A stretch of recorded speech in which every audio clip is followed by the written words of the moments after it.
Hello and welcome back to the channel. Today we return to Cross Derby, where kings are stuck in the corner and knights race to give checkmate. Let's get started with game number one. Alright, game number one, we get the white pieces, and part of the reason that I'm returning to this variant is because I recently found out that it actually has a leaderboard, a top 20 that is actually visible to the public, and I would love to get, wait, I'm 1827 in this? Wait, was I in that screenshot of the leaderboard and I didn't even see it? Nah, that seems unlikely. Anyways, we get knight to e6. Our goal is to make our way to f7 or g6. G6 obviously being the heavier guarded one, so f7 would be a little bit easier to reach quickly. We'll play knight to f3, which serves two functions, stops the knight from going to d4, and prepares our knight to go to e5. Now in the perfect world, we bring more pieces into this attack, more knights specifically. So let's also go knight to d3, just generally developing the knights. I'm having a hard time right now seeing how we coordinate an attack on f7. I guess the easiest way would be to play like knight to e5 and then start dogpiling on the knight on d6 to eventually remove it and then get knight to f7, which would be checkmate. So I'm actually going to start with knight to c3 with the idea that if I want to dogpile on this knight, it'll be easier if I have plenty of knights to play with. So we'll go, I think, knight to e5 now. I think that's what makes the most sense. Knight to e5 now. There's actually only one piece, only one knight defending f7. So now I can continue with knight to e4, knight to c4, etc. to get rid of that knight on d6. My only concern would be knight to d4, right? Hit c2,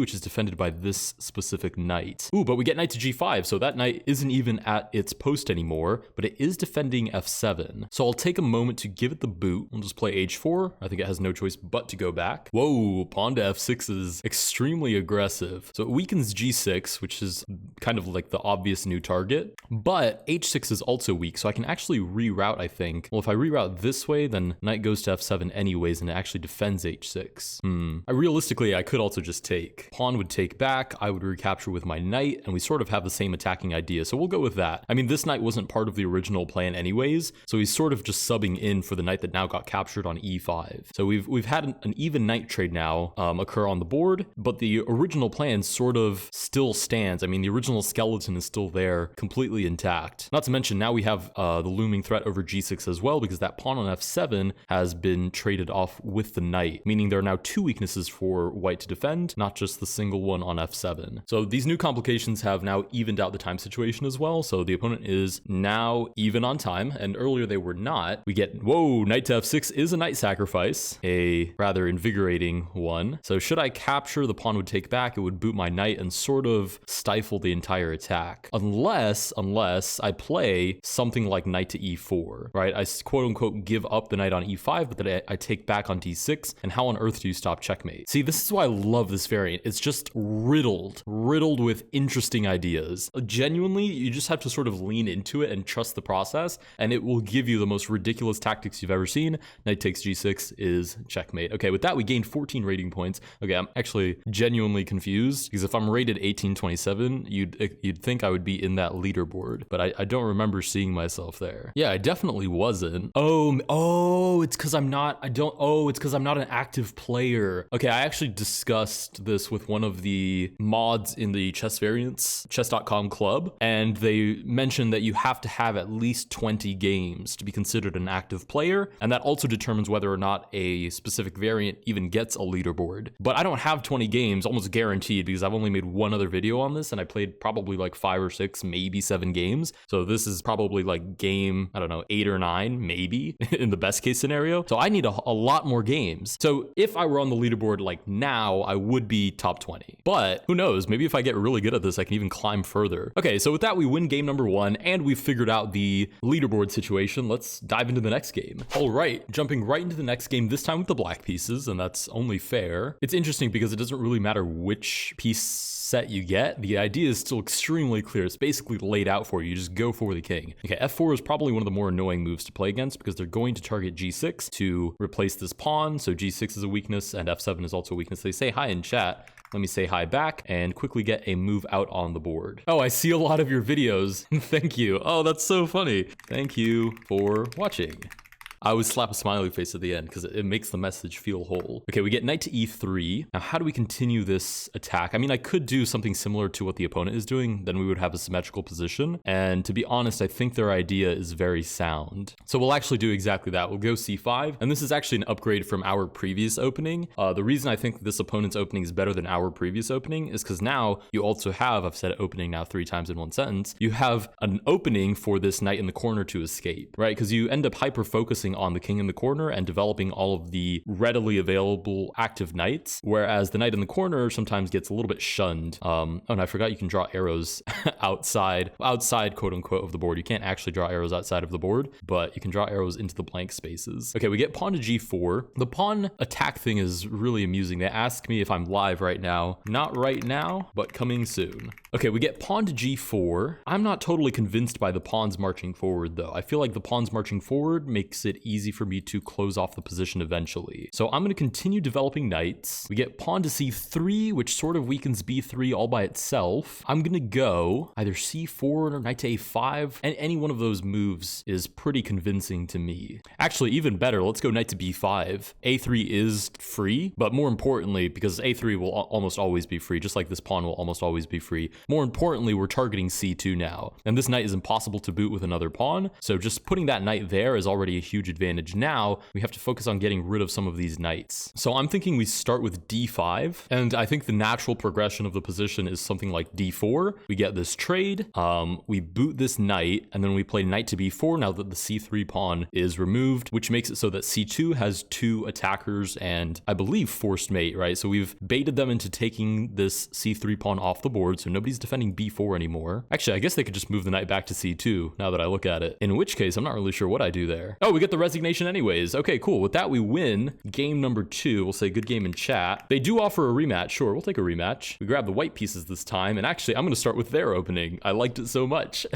I think I did this in the first episode too. We played I think it was a 2000 rated opponent. It might have been a little lower, but it felt something like 2000. And they played a move, and I ended up just stealing that opening for the rest of the video because it was very concrete. I mean, sometimes it's just how you learn. D6 is really interesting. I'm thinking we go e4. I'm going to lead with the pawns here to sort of bother this knight that has, I think, prematurely developed. I think this knight actually belongs here, and this knight belongs on f8 to defend g6 in the long run. Because now you have this knight on the side, so it's not seeing f7, and this knight is also off to the side in a sense, because it doesn't see g6 anymore. Now it's my job to actually prove that any of that means something. I guess they're going for d4. Let's go ahead and develop this knight to e2. So we have plenty of pieces defending d4. I don't like that I'm playing defensively already, but this is actually really amusing. So they are targeting d4. Okay, b5 seems a little bit slow to me. b4 can get blocked off by a4, and a double push here can also get blocked off by b4 as well. Okay, let's continue to develop. We'll go knight to f2. Again, this is a little bit slower than I would like, but I'm having a really hard time for some reason actually seeing how this attack develops besides something a little bit more long-term like knight g4, knight h6, and then eventually knight f7. So we'll go for this weakness on h6. With any luck, they focus in on the weakness and move the pawn out of the way and slow down this attack on the queen side. You can save yourself a lot of calculation that way too. You can say just in general terms, as long as the opponent continues to engage on this side of the board, whether or not it's progress, as long as it doesn't blockade the position, as long as they continue to engage on the king side, it's good for me because that's where my attack is headed. And if they engage on the queen side, it's usually not a good thing for me because that's where their attack is eventually headed. That doesn't mean that any move on either side of the board is immediately perfect or imperfect on that premise alone, but it's a decent indicator a lot of the time. Okay, d5, like this is a good example. I could continue to engage on the queen side, which is where they want me to engage because that's where their attack is happening,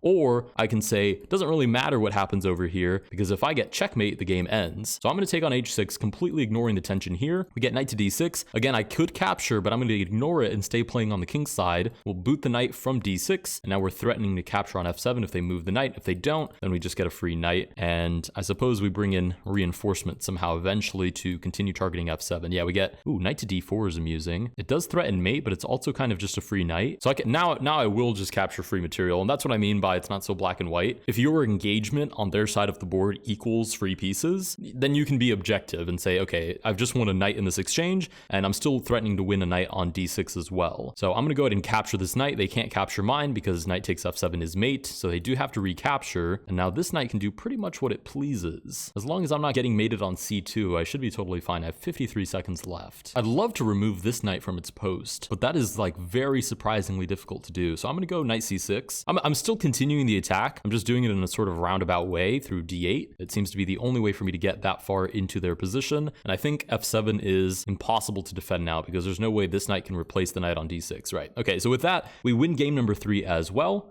They offer another rematch. I mean, I do have to get to 20 games eventually, and they are a fan of the channel, so I have no problem with, I feel kind of bad farming them for rating points, but I'm going to see it from the perspective of they like to watch the videos. They'll eventually probably see themselves in this video, so hi if you're watching. Good games, however they turned out, and I get my 20 games under my belt, which I need if I ever want to be on the leaderboard. We get knight to e3. Let's go knight to d6. Ooh, knight g4. Very aggressive from the get-go. Looking for taking on h6 and then taking on f7. I guess I could defend with f5, but then e4, h5. They take, I take. It genuinely might work out in my favor, but I'm just afraid of engaging on this side too much for no reason. So I'm going to sort of ignore it and just continue developing. If they do want to take, this pawn is defended by 2 different knights, so I'm not afraid of it at least yet. I'll just continue on my path of developing my own pieces and hoping that having 3 knights developed for 1 is some sort of inherent advantage, even if I'm down a pawn now. We get knight to f2. Let's go knight to b5 with sort of the same idea. If they do waste a tempo on a4, then I plant my knight on a3, which is really my priority anyways. I mean, a free pawn is a free pawn, but really what I want is to have a knight planted on a3 that is difficult to get rid of. Wow, they don't. Interesting. They play d3. Let's continue leaning into the attack. Actually, no, let's go knight takes first. In the perfect, I think they're setting up e4, yeah, which is kind of unfortunate. But in the perfect world, I would have had something like knight to d5, knight to e3. Actually, maybe I still do. Maybe I just allow e5. So if I play knight c6, for example, and allow e5, I go knight d5. They take my knight. Oh, but then it's mate here. So I'd have to make a different waiting move. But suppose I made a waiting move. They'd play e5 here, takes, knight here. Oh wait, that is totally useless. I need to distract this knight, not this knight. How on earth do I do that? Okay, I'm not really sure what's happening anymore. I'm down to a minute, so I'm gonna play knight to b5. I always have this knight defending f7, so I think that should be enough, at least for the foreseeable future. This knight is rerouting to d4 to target c2. There could be a knight eventually defending on e3, but if they continue with their attack, I'll have knight to d5 to remove that defending knight. And I know that seems a little bit convoluted, but it really is that sort of push and pull that you're always struggling to calculate in the specific variant. Okay, knight to e4, I don't think does anything new. I mean, it sets up this, but I'm 1 tempo ahead. So I should just have knight to d4, right? I should just have knight to d4. If they follow suit, then we'd have the exact same setup, a double attack on a pawn that only has 1 defender each. But the problem is it would be my turn, so I would get to make the first capture and deliver mate. Right, knight to e3 is the only defending move, but again, that knight that we were talking about that was on f6 found its way to d5 because of the e5 push, so I can take, and then I'm threatening to take on c2 and deliver checkmate. Right, and we do get the resignation.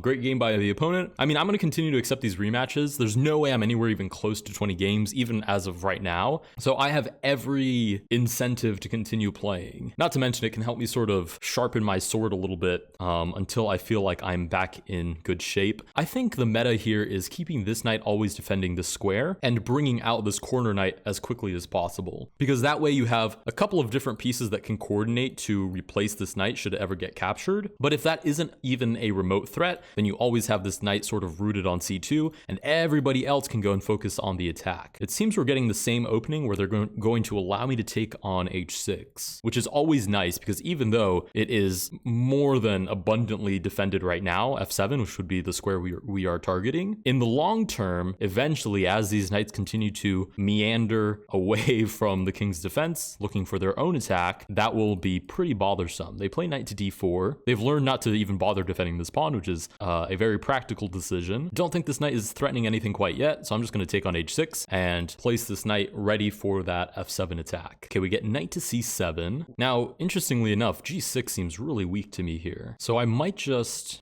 this is tough. Now let's continue developing. I was thinking even about like h4, h5, because there's only one piece defending g6, and that's not uncommon in Cross Derby, but it's uncommon that this knight should, again, meander so far away from the king's defense. So it felt like that's a sort of unique position to arrive at, and maybe I should have taken advantage of that somehow, but I'm going to continue with just developing my pieces pieces. Oh, it seems the opponent has disconnected. Oh, I hope they don't. Oh, I hope we don't get this victory by way of disconnection. That would be a little bit lame. Oh, they reconnect. There we go. Welcome back. Okay, we do get pawn to b5. Knight d5 here is just so amusing. Problem is, realistically, it doesn't advance our attack in any meaningful way. So something like knight g4 would be a more practical decision. If we do get b4 though, then that just looks really annoying to deal with. Okay, we'll play knight to d5. I'm a little bit concerned that we're reinforcing a lot of squares that have nothing to do with our actual attack. In fact, I'll make our actual attack a different color. Can I do that? Oh, I can't. Oh, they're all the same color for variance. Okay, I hope they change that. It's kind of nice to be able to like hold shift or hold option and get a different color. Weirdly enough, we do have more time than the opponent though. I think that's mostly because they disconnected momentarily, but I'll take it where I can. We get knight to c6, which does defend e7. Oh, and we get the resignation. All right, good game. I think the opponent had enough of our knightly shenanigans, but we'll say good game in the chat and see if we can find a different matchup. All right, let's go to move on to, I'm not really sure what game, but one of the games that we need. All right, we get the white pieces for this next one. I'm going to continue with the exact same opening. I feel like it's been rather practical. Ooh, okay, they immediately start engaging on our side of the board, which is what I like to see. This is immediately a flashy idea. I don't think it actually does anything, so we'll probably have to, whoa, e5. They are like genuinely invested in attacking on this side of the board. I don't know if they have a specific structure already in mind, but I do think this is to our advantage. So let's capture. Let's just start getting some trades on the board and start engaging on this side. I know I've now removed the defender of c2, which is maybe not the most practical decision, but this just seems so weak that it'd be a huge shame to not capitalize on it. Okay, so now this knight no longer sees g6. So how do I actually take advantage of that? Oh, I don't really know. Knight c3, I guess. Continue developing. I'm a little confused now because somehow this is actually super effective. Like this wall of pawns just clamping down on my position, throw another pawn in the mix because why not? But it has to be weak. There's no way this is concrete. I mean, there's just a lot of entrances in the position. I mean, to be fair, that's my vague notion of the position. I could be completely mistaken, but I believe something like g4 and even maybe sacrificing some knights just to get that attack rolling should be enough to strong arm the victory from the opponent. But we'll see, we'll see. At the very least, this will be an extremely amusing game. We get knight to e6. Now there's nobody defending f7 either. I don't know. Seems a little bit suspect to me. At least f4 is now reinforced. I mean, I think I can even just play knight g4 right away. I don't know. I may have completely lost the plot here and have gone completely unhinged, but I think I can just do anything at this point and be an actual concrete threat to the opponent. Because there's nobody on f7, there's nobody on g6. That means just taking on e5 at all, even if it's after losing a knight, is a mating threat, which in this game is usually not a position. Like usually if you're already in a mating threat of some kind, you're looking at a long-term problem, if not an immediate loss as well. So I'm not sure what the opponent is going to make of this position. I think they've just overextended with the pawns. It's happened again now where I was way lower on time. We find a very strange position and somehow the time situation evens out, which is quite nice. We have now recaptured. We're officially down a knight. We get pawn to h5. Now, should I capture? I think that's just forced mate. The opponent will take back. I will take back with my knight. I'm threatening f7 and I'm threatening g6, which is somehow like a weird mating fork sort of situation. Nice, we take back. And I genuinely think, I don't know, there might have been a refutation there besides actually accepting the knight, or perhaps even after accepting the knight, but I don't believe so. I think that was already forced mate as soon as it was on the board, just because f7 and g6 were both already weak. Not to mention, centralizing this knight was surprisingly helpful. I remember in the last games mentioning that this was kind of useless, right? We do get the resignation. Good game by the opponent. The previous opponent says, oh, hi again. Knight sack, very amusing. Oh, they said arrows. Can they see my arrows while I'm playing? That's kind of funny if they can. They said nice ending. Thank you. Just to quickly comment on this, I remember saying that this was kind of useless because it's targeting the wrong squares, but it's actually not, depending on what your strategy is, because for example, this knight, oh my goodness, the arrows, this knight would want to go to e7 to defend g6, but it couldn't in this game because that knight was centralized. So we'll move on to the next game, but I think it's pretty amusing how those sort of vague concepts of centralize your pieces and engage on the side of the board where the opponent's king is and not your own still kick in, even if you're not actually seeing concretely by means of calculation how it's paying off. It's still coming into play, which is kind of nice, kind of reassuring to know that, you know, those chess concepts aren't completely lost. Oh, we get Cuban again. All right, let's go. Cuban, let's rock and roll, my friend. They say you again in the chat. I'm gonna say we meet again.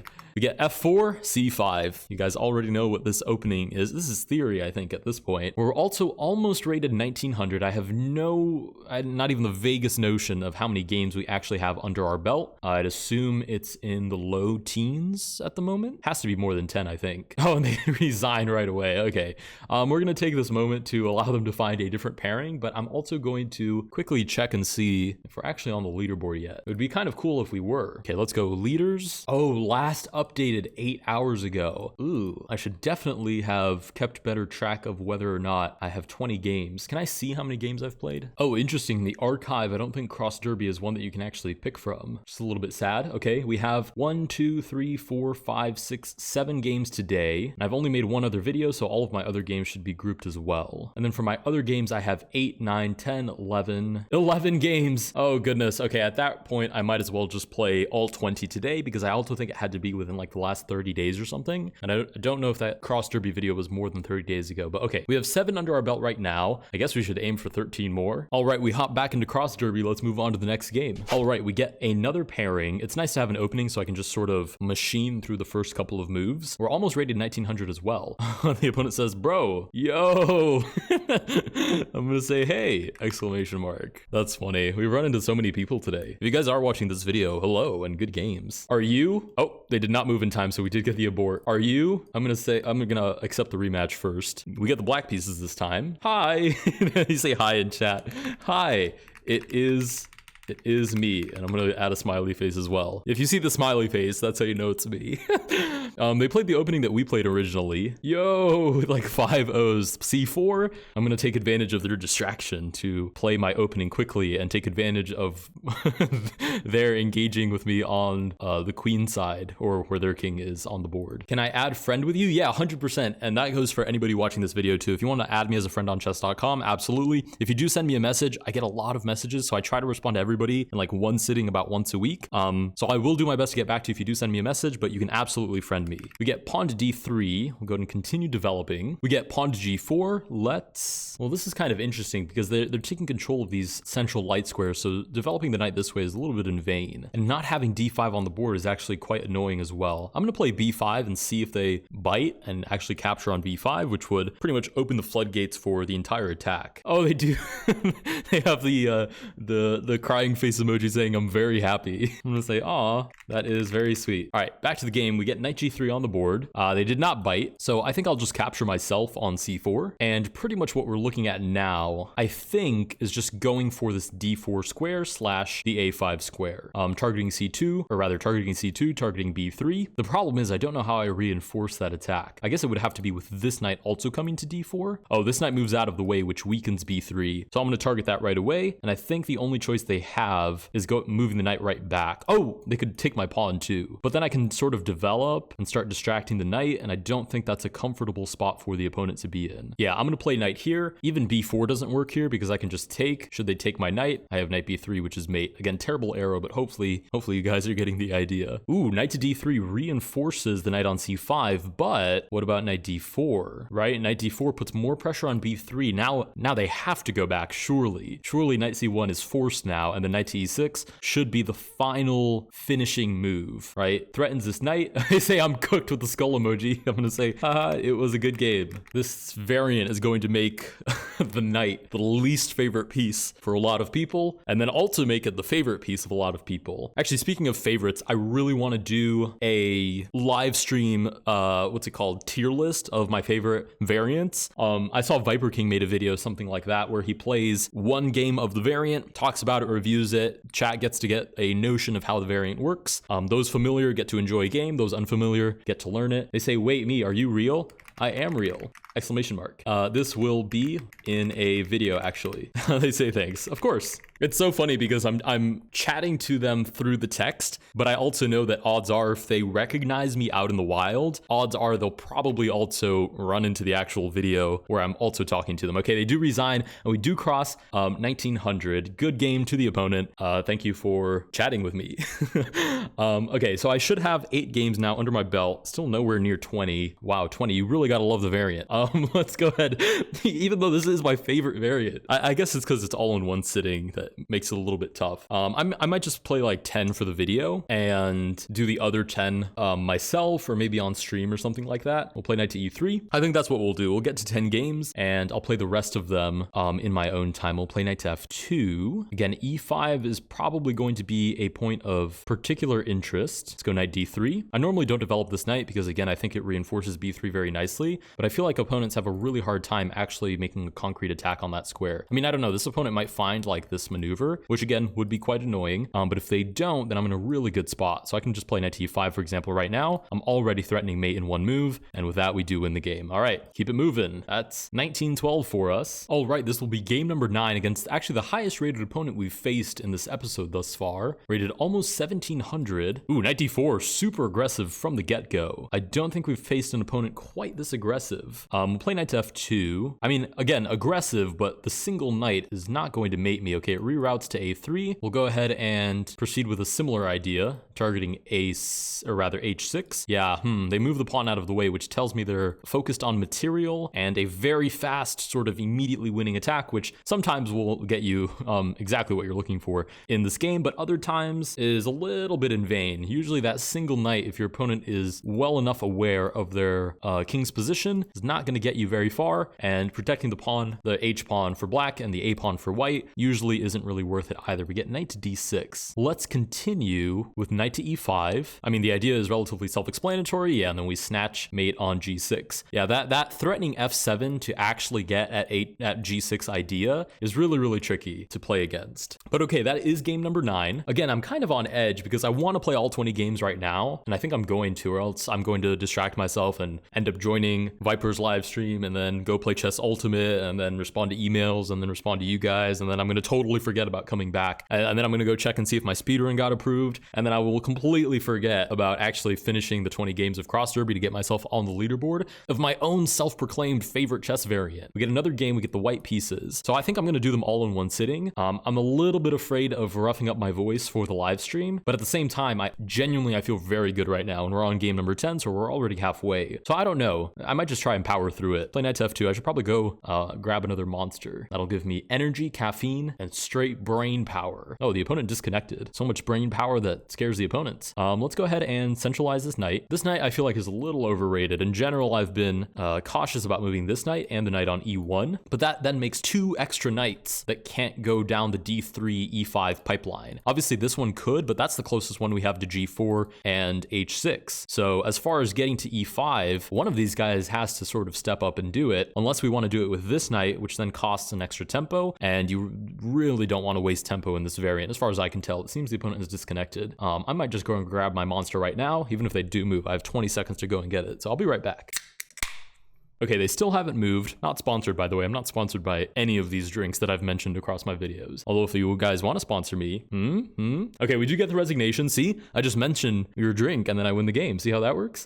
All right, with that, we win. What is that? Game number 10. Let me write this down. I have the memory of a B. Okay, we're rated 1930. I mean, if we got on the leaderboard, we'd definitely be, I think, at least top 10, maybe? I don't know if that's too bold, but I think at least top 10. Or maybe we'd have to be 2000 for that. I'm not sure, to be honest. I mean, we still have 10 games left to go. If I win every single one of them, we can be over 2000. All right, we get paired against another high-rated opponent. Again, almost 1700. Ooh, d5, that is a first. Let's start with this knight. We'll jump up to g4. This is a little bit different because e5 is still weak, so I might not even need this knight to e3 move. Oh, they defend the pawn. The reason I always say ooh or some, I don't mean to sound snarky, but when I say ooh, it's because that's a pretty telltale sign to me that they haven't quite grasped the gist of the variant. Because if you're still defending this pawn, now we're weakening g6 as well, and I'm not saying I'm perfect at this either. By no means do I play this at an elite level or anything of that nature, but it is sort of a telltale sign that maybe you're not totally focused on the right ideas if you're defending the h-pawn. Let's go ahead and continue developing pieces. Honestly, trying to bait d4 a little bit. Okay, they don't play it, but I was kind of looking for knight c4 and then another crazy sack. We get knight d6 instead. Let's go knight to f2, and we get knight to f7. Knight to f7 with the trade. It's not often in this variant that you get trades on the board. I don't believe I have a choice but to accept though, so we will take with check. The knight does take back, and this does change the dynamic of the position quite a bit. Let's do this. F5, we'll go for the pawn sack. If they close up the position, then actually I'm not really sure what to do. I've just now realized, I guess H4, and then maybe we can sack here. I don't know if I'm playing this just way too aggressively. Ooh, en passant, as you guys know, is in practice forced. Technically not, but in practice it is. We get knight takes back. Let's take on G5, right? The pawn does take back. Now, let's go knight to F5. Knight D4 is a little bit annoying because if there is this trade, they could take on C2. Knight to B5, looking for the same idea, just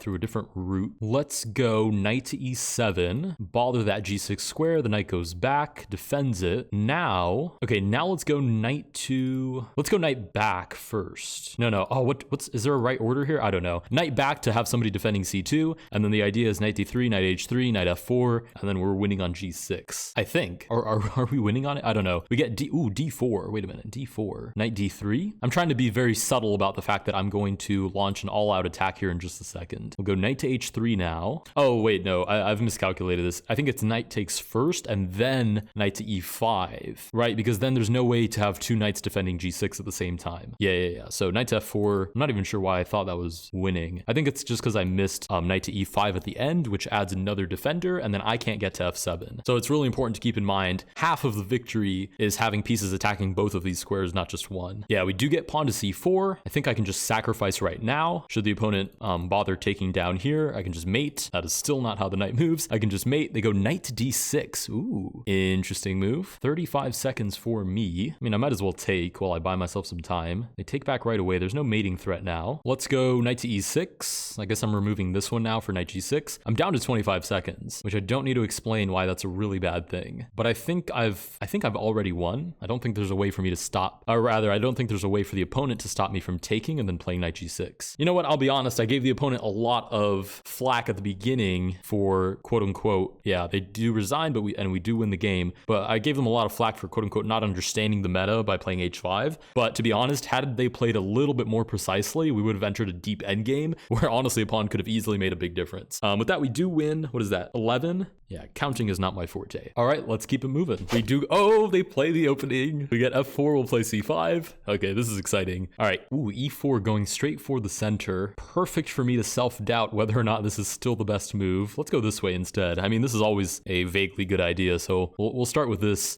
We'll start with this teaser sort of attack. Maybe D5 there was a little bit better. I should have different ways of setting that same idea up though. Okay, we'll drop that knight on A3. Again, there's no way to get rid of it other than another knight targeting that square, so it's good there until it has to get traded off, and that should cost the opponent a couple of tempo and some effort, which gives us time to organize our own ideas, right? We get sort of the same idea from the opponent, probably, unless they're going for like C4 / the defense. Let's go knight C7 this time. I'm still kind of curious about discovering the prospects of a push on D5. We get G4, pretty clearly looking for F5. I might just try to block that in with G5 myself. So I'm gonna go with knight to E6. Oh wait, knight to E6 allows F5 with the fork. Ooh, that is not a good spot to be. Okay, well, that idea is down the drain. So we might as well full commit. Let's go knight to D4. They do take, I might genuinely just ignore that, because what's the worst that could happen? They take on F7 and block off F7, and then eventually they have to bring in extra pieces to mate me on G6. Yeah, I'm gonna ignore that because I've already royally messed up by playing knight to E6 and allowing F5 plus the captures, so I'm not gonna win back much by engaging over here. So with that mildly pessimistic mindset established, let's continue with the attack. Maybe look for some sort of C4 idea. I need to remove this knight if I'm ever gonna mate the opponent on C2. So C4 seems like the natural way to do that. They take, I take back, targets the knight. If they don't take, maybe we can take on B3. What is that squeaking sound? I think it was just my chair. Okay, we get B4. Makes sense. Blocks the idea. C4 is quite literally impossible for me because my own pawn is in the way. Let's go A5. And if I can just get rid of this pawn, then maybe there's like rerouting the knight sort of ideas. Okay, they take. I don't know if I care that they take. I mean, at this point, I'm down so much material. I genuinely don't think it can get much worse. Maybe I should take back. Maybe I'm just being lazy now. I don't know. I don't think I should care. I think I'm just going to ignore it. We're just going to go knight to B4 and just take a handful of knights and just toss it at the opponent and hope that one of them slides up their nose and delivers mate somehow. Okay, we do get C3. Oh, and I can't play here because you just take and then my own pawn stops me from mating you. That is very suspicious. There's no way that works. Does that actually just work? I'm starting to get the vague notion that it actually genuinely just works. Okay, well, we'll go knight b3 check. That's pretty much the only choice we have here. And then maybe we hope that this pawn somehow supports the continuation of the attack. Let's go knight c5, I guess.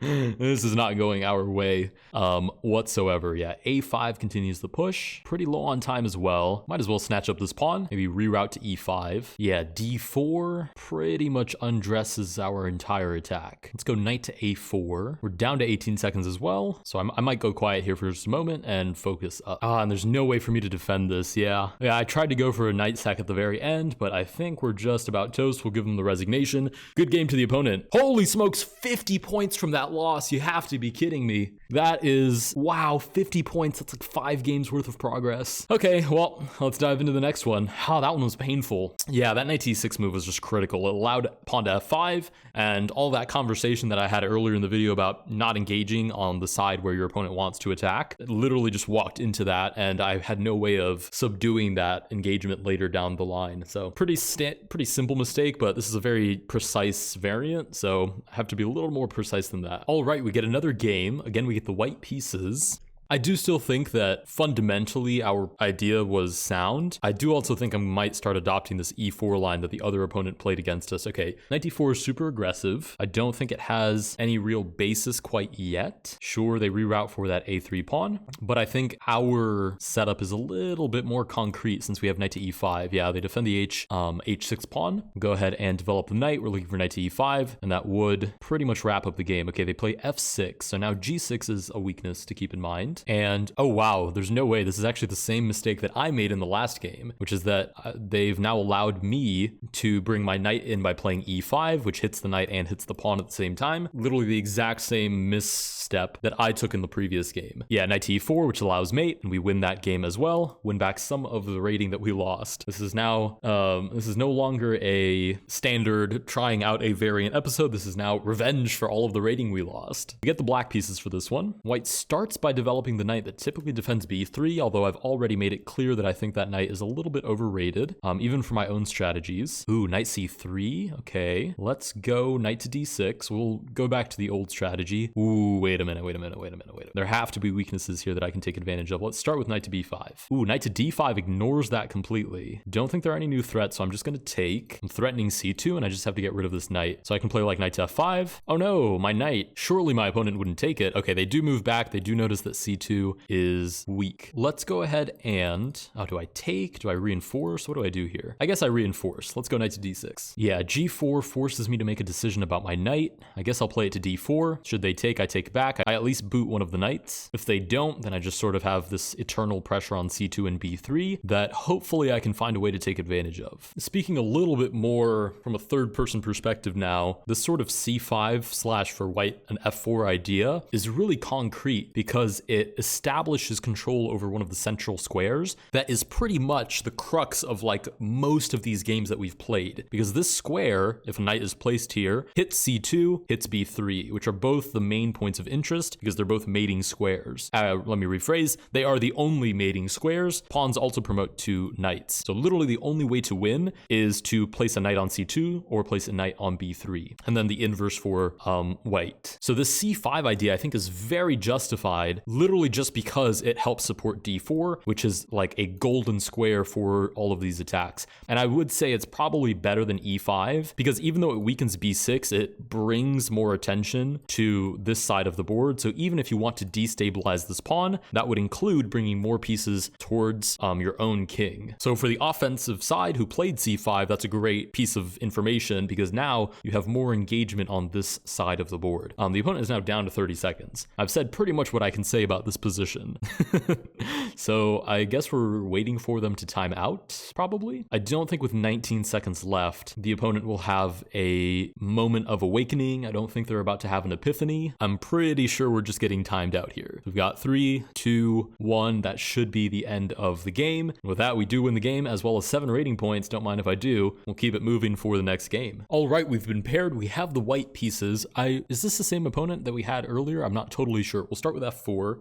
We are at least over 1900 again, which is is nice. I will say my counting is so unbelievably unreliable that I'm going to manually go and check how many games we have after this one. Get this knight to b6 idea, which is rather uncommon because usually that doesn't see much of the board, but it seems to be the plan the opponent is going with. We'll play knight g4. We're sort of just setting up the same old ideas. We'll go knight d3. We're looking to take, right? I give them a chance to move the pawn out of the way, and they do exactly that. We get knight to f6 now. We'll play knight to e5, and pretty much the last step is find a way to remove one of these two knights before delivering mate. We get knight to e4.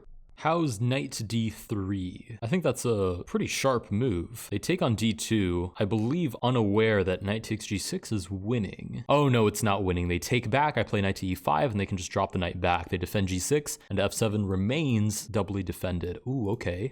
What about f5? f5 seems promising. This is a really cool position. I think I can just take now. This is very scary because nobody's defending c2, but I don't think they have a way to get there. Right, they reinforce this knight, and the idea, or my original idea, was to remove this knight so I can mate on f7. The other thing I'd like to do is play like knight to f4 and then mate on g6, but this knight can just remove me. So they may have just found a sort of impenetrable wall, unless I play knight to e3. Right, and the idea now is takes, knight takes, and then I play knight to f5, and I sort of just Russian doll the situation. I get rid of one knight, and then another one appears in its place. Okay, the knight goes back to e4, which defends really nicely. I have 40 seconds here to find a win. Oh, I don't know what to do. I'm just going to throw g4 on the table. I don't think I'm losing here in any way, so I'm just going to start throwing this pawn in their general direction and hope that it's enough to put a cog in the wheel. Put a cog in the wheel? I mean, throw a wrench in the cogs. I think I can just take now. Knight to f5 should still work as intended. 26 seconds left for me on the clock. Knight goes back, g5. Knight shuffles over. There's no way that, does all of this actually just work? Knight to f4 now, threatening mate on g6. There's no way they don't get overwhelmed. I think they must. I don't think there's a way here to defend g6. I don't mean like emotionally overwhelmed. I mean like positionally, it should be overwhelming. Yeah, now we have check and mate on g6. Okay, nice. With that, we win that game as well. Oh, wait, I said I was going to go check. Let me go do that momentarily. Okay, it seems like we've played 16 games so far. This is going to be a very long episode, but we only have to play 4 more. Okay, we get paired with the same opponent. We know for a fact now that this opponent is very strong and also very aggressive. Let's go here, looking for pretty much the exact same sequence of ideas. They're just going to be up a tempo this time. They're looking to route this way. I mean, I guess we can just take a moment and boot the knight. If it's going to overextend, I might as well give it a friendly boot. Okay, we'll go knight b5, and we'll go ahead and just plant the knight on a3. Nice, we'll start developing our own pieces now.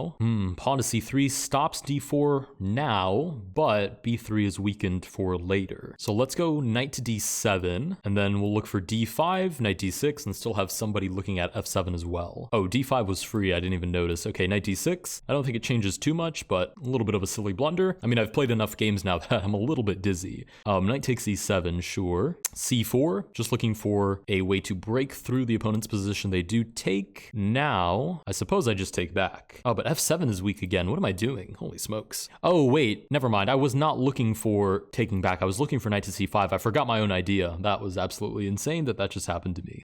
Yeah, this is what I was actually looking for, is to get the pawn out of the way. Right, so they take, I take back. We're threatening mate in one move. I don't think there's a way to defend. No, there is not. So that should be game over right there. Knight b3 is winning. Game 17. Yeah, knight to b3 is mate. We'll play again. Hopefully we get paired with the exact same opponent. Not so we can just highway rob them of their rating points, but so that we can get paired quickly back to back. All right, game 18. We're making some decent progress towards regaining our rating. Ooh, knight to d3 is an interesting take. I mean, I guess it makes sense. You're immediately capitalizing on the square that you've reinforced. The thing is that d6 is always sort of available to boot that knight. We do get e4 as well. We'll drop the knight on a3. We get knight to e3 with some reinforcements. Now we bring this knight in. Actually, I had a previous thought that maybe bringing the knight through c6 makes more sense. So this knight can land on d4, and this knight can land on b4. And I don't know exactly how valuable that is, but it seemed like a valid idea when it occurred to me. Yeah, because the question is now, how do I capitalize on the pressure on c2? I sort of just have to bring more pieces in, and it's not totally clear through what avenue that's going to happen. If anything, it would seem almost more efficient to take back this move and then go to d4 with this knight instead, which is really just crummy, to be honest.